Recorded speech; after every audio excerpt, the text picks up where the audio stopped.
Welcome back to the channel, guys. Well, if you haven't already guessed so from the thumbnail, this one's a very special video. We're about to reveal a second project car. Yes, I've finally done it. I've finally bought a second project car. I've been thinking about it for a while, and while I really love working on this little Focus, don't worry, it's not going anywhere. I feel like it's time to grow the channel a little bit, so here it comes.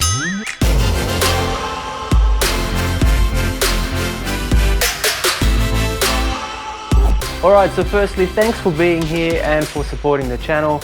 If you're new here, then please consider subscribing. I make a lot of DIY car project videos and I do it all from my garage, just like I hope that you do as well. You don't need hoists and all sorts of special equipment to work on your cars at home, and I show that through my videos. So if you want to see how-to videos that you can do at home on your car, then consider subscribing. Alright, on to business. So what I've done is something I've wanted to do for quite a while. I'm a big fan of these cars and I've always wanted one. I haven't really had a particular vintage in mind. I do like the really old ones, but I'm not prepared to remortgage my house to get one of those. So what I've done is get the one I can afford to start with, right? So I'm not going to beat around the bush too much.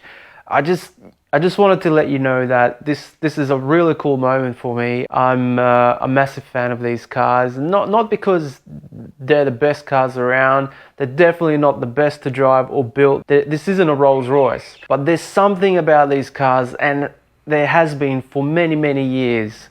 They've got character, they've got spirit and soul, and for that reason I've been wanting these for a very long time. So, you know, without any further ado, we're about to expand this channel. We're going to have 2 project cars to work on. This Focus isn't going anywhere, but we're going to add another one to the collection. So hopefully you guys enjoy the content that's about to come your way. All right, you ready? Here it comes.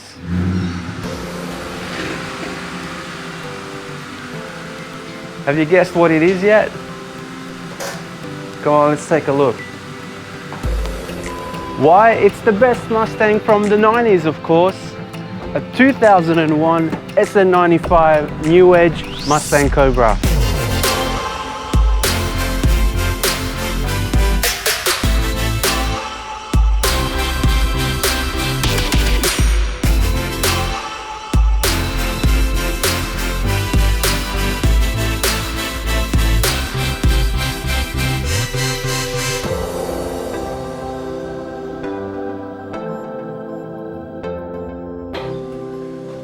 So why a Mustang, you may ask? Well, there's a number of reasons, and the first and most important one for me was the fact that for me a Mustang is one of those cars that I had to own at some point. I had to experience it. I had to find out what all the fuss was about, as it were. This is one of the most successful sports cars ever built. Love them or hate them, they've been going very strong since the 1960s, except for maybe the mid-80s, early to mid-80s.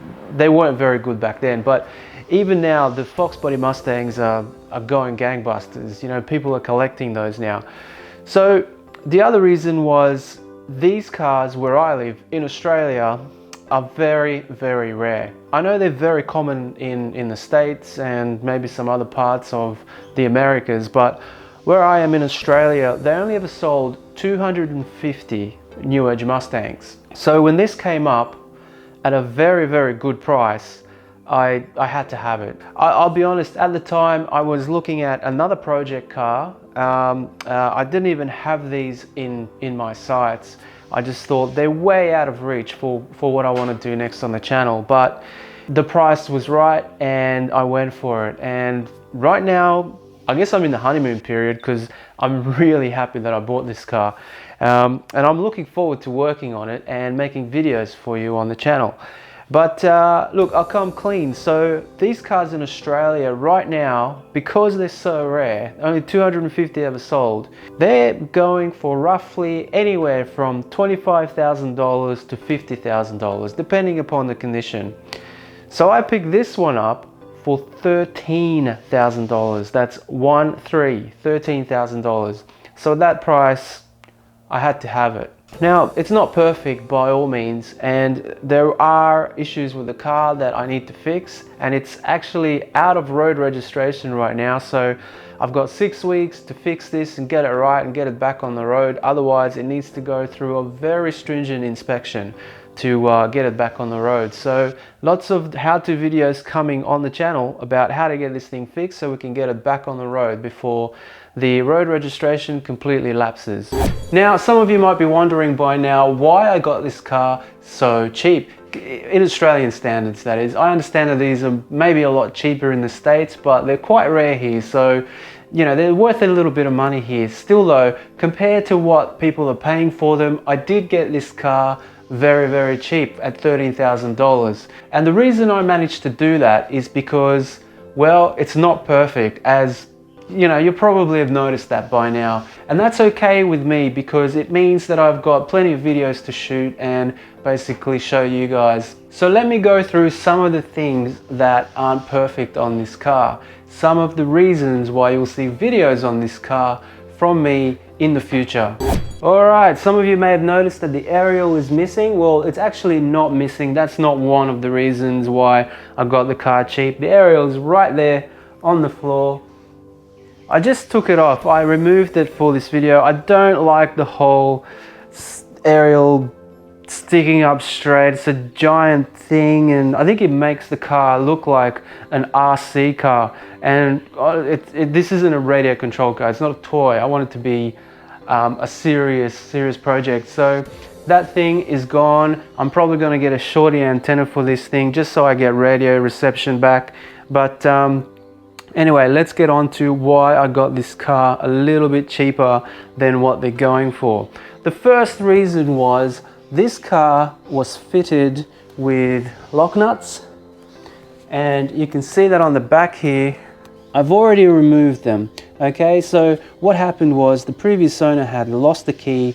There was no way to get these wheels off really, besides breaking something. So I managed to bargain him down on that.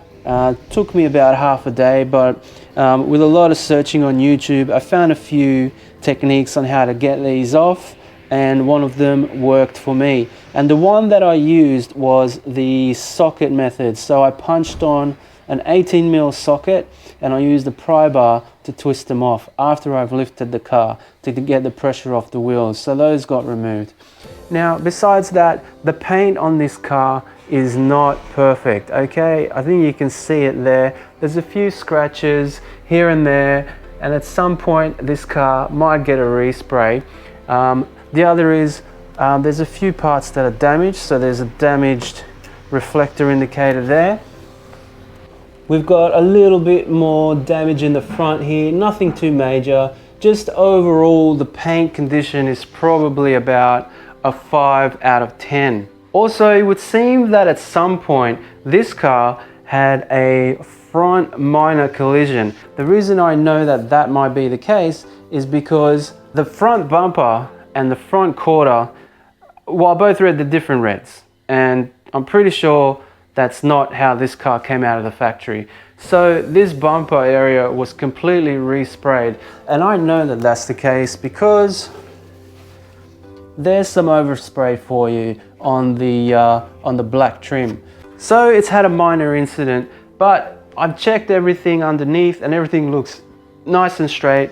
So whatever it was, it must have been very minor because there is no chassis damage. All the chassis rails are nice and straight. Everything is sitting very straight in there. The metal is all good, but something did happen to the front of this car at some point, and some of the plastics themselves, you know, they've seen better days. You know, this is a little bit loose here. It looks like the clip has broken while it was hit. You can see some damage on this license plate where it had scraped on something.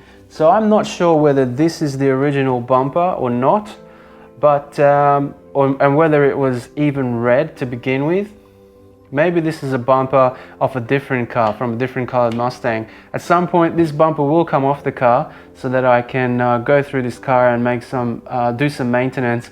So I'll see the backside of this bumper and I'll be able to tell whether this is the original bumper or whether this was completely smashed at some point and it has been replaced and just repainted. In fact, look at this. Very lazy respray job. Whoever resprayed this car didn't even bother taking the registration plate off. They've simply masked around it and resprayed this bumper. But they've forgotten a bit there. There's a little bit of runoff here. So as you can see, this was hit at some point, or it hit something and it was resprayed. But overall the car is straight, so that didn't bother me too much and I was happy to move on. Obviously there's all the interior wear and tear. You know, these things are very, very much 90s cars. You know, I introduced this car in this video as the best 90s Mustang, but built in 2001, and that's absolutely correct here in Australia anyway.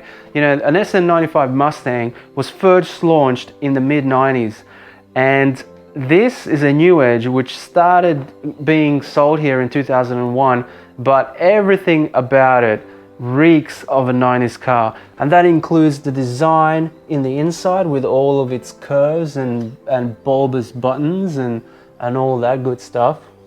As you can see, everything's round. Also, the plastics themselves just absolutely scream 90s. Well, to be honest with you, they actually scream earlier than that. You know, I mean, these cars are not known for their interior build quality, and you can tell that every, you know, the plastics creak. There's lots of clips missing and just stuff that's obviously broken in there. So this is very much a 90s design, a 90s car. In fact, I think Ford did really well to be able to sell this as something from the 2000s, considering, to be frank, how bad the quality of the plastics are. You know, these are not good quality plastics. But having said all of that, you don't buy a Mustang because you're looking for Rolls-Royce build quality. You know, you're basically, you're buying an engine and you're buying an experience. You're buying the character of the car. And that's what I wanted to do here. I wanted to buy an experience of Mustang, not because I knew that they were built well, far from it, to be honest, but the things that it gets right, I think it gets really, really correct. And the biggest of those is obviously that engine. It's got so much character, and you can see why people forgive its flaws. So speaking about the engine, let's start it up.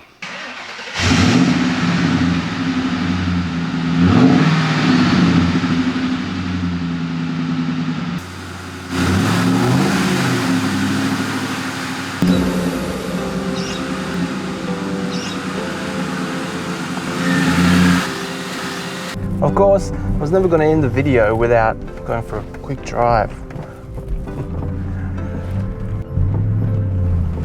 Just make sure we don't hit anyone in my unregistered car.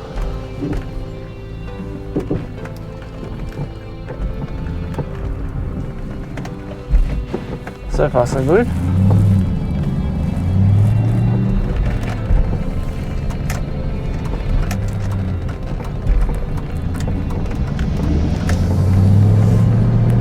So yeah, that's the Australian Mustang.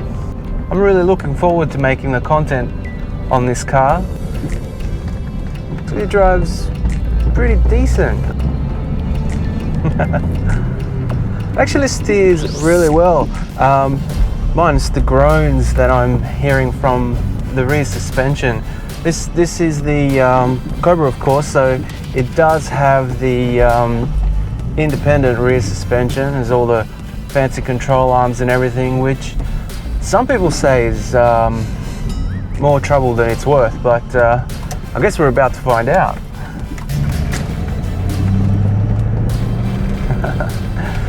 Yeah, definitely feels like a 90s car in here, and the next video will be about everything that's wrong with this car, and I think it will be quite the list. I can feel some of them just by driving around, and well, looking at my dash, and look at this.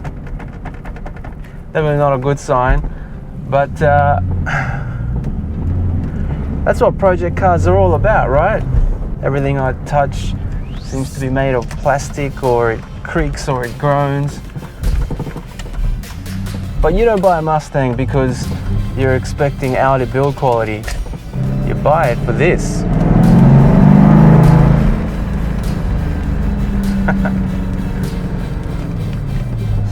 Yeah, this is definitely 90% engine, 10% everything else. It's great though. I'm really looking forward to making content on this car, and I hope you are too. I hope you like this intro video about the Mustang, and stay tuned for car DIY videos about a Mustang Cobra and the Focus. We're still doing the Focus, promise. Anyway, please subscribe and like. But enough chit chat from me. See you next time. Oh, the clutch is so heavy. Stop whining, you girly man.